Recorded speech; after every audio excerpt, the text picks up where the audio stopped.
Vamos a continuar con el tema 3, conceptos básicos del proyecto de estructuras, y en este caso ahora ya nos toca el apartado 3.3, acciones y combinación de acciones. Ya hemos visto los dos puntos anteriores y este de aquí, el apartado 3.3, corresponde al documento básico seguridad estructural, acciones en la edificación. Entonces, vamos a acciones.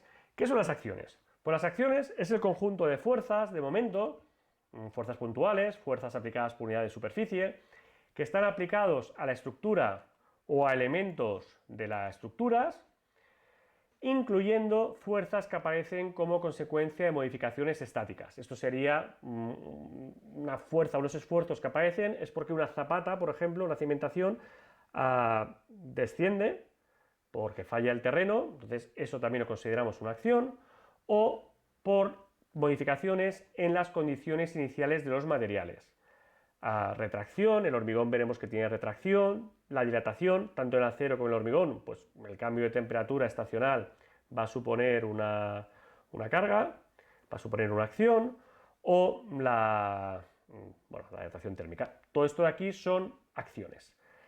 Y estas acciones las tendremos que combinar, ¿de acuerdo? Aquí veis, por ejemplo, de forma gráfica y rápida, ¿qué son las acciones? Pues los cambios de temperatura, el sol es una acción, los muebles, enseres que tenemos en una oficina, en este caso, en una oficina de venta, pues sería también una sobrecarga, pues en un aparcamiento serían los vehículos, el viento, ¿de acuerdo? Es una carga muy importante. La nieve no sale en esta diapositiva, pero todos vimos con el Filomena lo importante que es la acción del viento. Las personas son una carga importantísima, ¿de acuerdo? Si uno se pregunta qué pesa más por metro cuadrado, las personas o los coches, pues la respuesta es las personas de calle, ¿de acuerdo? Luego, por ejemplo, pues jardineras, aquí esta carga aquí en el pretil es importantísima, ¿de acuerdo? Y pues estanterías, librerías, todo esto de aquí serían cargas. Y tendremos que saber medirlas y tenemos que saber qué magnitud tienen y tendremos que saber cómo combinarlas. Hay otras cargas que no vamos a entrar en este curso, como serían las acciones sísmicas o acciones accidentales, las mencionaré muy rápido, pero no tenemos capacidad por las horas de entrar. Las acciones las vamos a clasificar según su variación temporal, como acciones permanentes. Las acciones permanentes son las que están siempre, ¿vale? Me lo he saltado porque es que es tan evidente, pero son las que están siempre, por ejemplo, el peso propio de la estructura, de equipos o instalaciones fijas, normalmente las fachadas sería una acción permanente, los pavimentos, los falsos techos se consideran acciones permanentes porque van a estar en principio siempre. Luego hay acciones permanentes de valor no constante, que serían acciones que están todo el rato, pero que normalmente por reología del material van cambiando de magnitud. El pretensado será, que no vamos a ver como acción en este curso, sería una acción permanente de valor no constante, porque la fuerza de pretensado, por fluencia, por relajación, va disminuyendo poco a poco en el tiempo. Está siempre, pero con una magnitud ligeramente decreciente, y normalmente estas acciones al final tienen una asíntota y ya permanecen en un determinado valor. Al inicio tiene un valor elevado, luego va bajando y ya quedan para un determinado valor. Luego tenemos las acciones variables, que son acciones variables aquellas que pueden estar o no estar en nuestra estructura. Por ejemplo, las sobrecargas de uso, la sobrecarga necesaria para utilizar el edificio, la nave industrial, el puente, ¿de acuerdo? Las acciones climáticas, el viento, la nieve, los cambios de temperatura, pues son también acciones variables. Y luego son acciones accidentales, aquellas que su probabilidad de ocurrencia es pequeña, pero que tienen una gran importancia. Por ejemplo, impactos, explosiones, sismo, son acciones accidentales que se contemplan y se contemplaban en el proyecto de edificios altos, el impacto de aviones. Eso no lo cambió el 11 de marzo, el 11S, perdón, sino que ya era una acción que se contemplaba y que se sigue contemplando. Y también en centrales nucleares, por ejemplo, es una acción importantísima. ¿Cómo consideramos estas acciones? Pues vamos a combinarlas de diferentes maneras. Porque claro, nosotros hemos hablado al principio de que, os he comentado, que vamos a trabajar con valores característicos. Son valores que en el 95% de los casos no serán superados. Hay excepciones, normalmente con el peso propio hablamos de valor medio y con las acciones climáticas hablamos de periodo de retorno de X años, ¿vale? Normalmente 50 años. Pero para todas las demás acciones hablamos normalmente de valor característico. Y para resistencia hablaremos de resistencias características. Claro, si nosotros vamos a poner la sobrecarga de uso, que solo se supera un 5% de las veces, a la vez que el viento, que ocurre cada 50 años, más la nieve, que ocurre cada 50 años, más el sismo, claro, llegaría un momento que sería imposible, bueno, sería una estructura costosísima y la probabilidad de que se den a la vez todas estas acciones en tanta magnitud es baja. Entonces se utiliza un valor representativo de la función de la carga, ¿de acuerdo? Que es coger el valor característico y multiplicarlo por un coeficiente de frecuencia. Entonces, como en el dimensionamiento de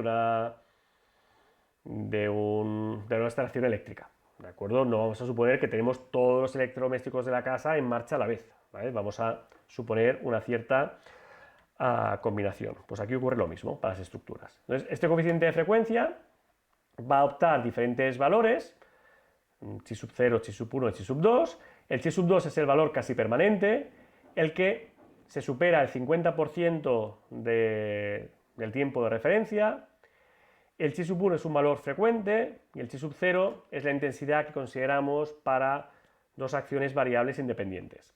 Visto gráficamente, lo podéis ver aquí, el valor característico sería este de aquí. Esto sería aquí el valor, aquí, valor, y aquí tenemos tiempo, ¿de acuerdo? Entonces, el característico sería el que solo se supera un 5% de las veces. Pero para todo no va a hacer falta considerar este valor. Por ejemplo, cuando estemos calculando deformaciones, que es su estado límite de servicio, pues muchas veces iremos a ver el valor casi permanente de la acción. Aquel valor que se supera un 50% del tiempo, pero que otro 50% del tiempo en general va a estar. Y luego hay otros valores de combinación para diferentes casos que no veremos en el curso, porque en este curso vamos a simplificar bastante estos coeficientes, ¿de acuerdo? Ya os lo digo. Sí que vamos a mayorar, porque eso no podemos obviar, pero vamos a trabajar poco con coeficientes de combinación, pero para diferentes cálculos de estado límite de servicio, estado límite último, la normativa nos dirá si hay que coger el valor de combinación o hay que coger el valor frecuente o el valor casi permanente. Entonces, una vez que tengamos este coeficiente de este valor representativo, lo vamos a mayorar, lo vamos a multiplicar por un coeficiente de mayoración y obtendremos el valor de cálculo. Nosotros en este curso, por simplicidad, muchas veces tomaremos este valor igual a 1. El coeficiente de seguridad sí que debemos considerarlo. ¿Y cuánto valen estos coeficientes de seguridad? Bueno, esto vienen en tablas, de hecho es una de las preguntas que antes me habéis hecho. Y, por ejemplo, va a depender, aquí veis una tabla del código técnico de edificación, de si estamos en una comprobación de estabilidad, que sería de equilibrio, o una comprobación de resistencia. Normalmente en este curso vamos a hacer más comprobaciones de resistencia, por lo tanto vamos a estar aquí en resistencia. Entonces, las acciones, por ejemplo, variables, podrán tener una función, podrán ser desfavorables para nuestra estructura, es decir, una acción variable que es desfavorable es que si está esta acción, nuestra estructura tiende a colapsar. Entonces vamos a multiplicar esta acción por 1,5. Pero a veces una acción variable puede ser buena, puede estar equilibrándonos nuestra estructura, puede estar haciendo de contrapeso a algo. Entonces, en ese caso, como es una acción variable que puede estar o no estar, si es favorable, variable, fijaos que vamos a utilizar un coeficiente de 0. Utilizar un coeficiente de 0 significa que vamos a despreciar la sobrecarga la carga variable cuando esta es favorable. Las cargas permanentes, en general, peso propio y otras cargas permanentes, en general, vamos a utilizar 1,35, un coeficiente de 1,35. Hay menos dispersión en las cargas permanentes que en las variables, por eso el coeficiente es un poquito más cercano a 1. Y en caso de que sea favorable, bueno, la normativa tiene diferentes valores, pero realmente, normalmente se utiliza, y además hay diferentes normativas que tienen diferentes valores, en la EHE se toma el valor de 1, nosotros utilizaremos el valor de 1 cuando la carga permanente es favorable, es decir, consideraremos el valor medio si es el peso propio, el característico y ya está. No lo vamos a multiplicar por nada, lo vamos a dejar tal cual. Entonces de aquí os tenéis que dejar con 4 valores, permanentes 1,35 si el efecto es desfavorable, 1 si es favorable, y variables 1,50 si el efecto es desfavorable y 0 si el efecto es favorable. Nosotros básicamente, como no utilizaremos coeficientes de simultaneidad en este curso por simplicidad, diremos que la acción, el valor de cálculo, el valor de proyecto o design en inglés, es el valor característico por el coeficiente de seguridad, estos 4 valores que os he comentado. Y hasta aquí un poquito el marco teórico relativo a las acciones. Y ahora ya lo vamos a dejar para el próximo día, nos falta entrar en qué valores realmente vamos a considerar para esas acciones y qué normativas hay, etc. Entonces esto ya va a ser el apartado 3.4 y creo que por hoy vamos a dejarlo aquí y seguimos el próximo día.